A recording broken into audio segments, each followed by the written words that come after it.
All right, we'll get started. This is from Kyle Goraki of Kansas. He says, "How aggressive is too aggressive on a morning hunt when it's early season and the birds are still bunched up?" He's got some turkeys that are roosted, that he's roosted. He's got plans to set up less than 80 yards from the roost.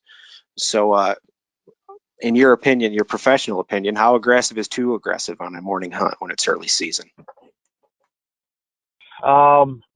Well, understand what these birds are doing early season, which is if it's a tom or a group of toms that are with a bunch of hens, they've got a daily routine that they're using, and the hens are pretty much running the show, and the toms are either just hanging around with them, or they're all going to places where those toms can display and strut.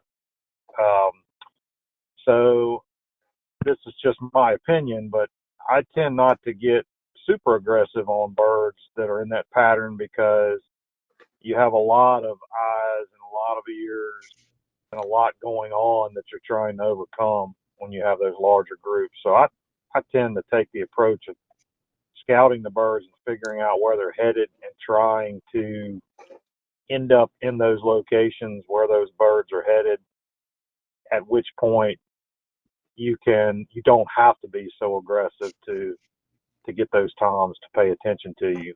Um, Getting 80 yards is great, but getting 80 yards from a roost that has a pile of birds associated with it can be pretty tricky. Good stuff, man.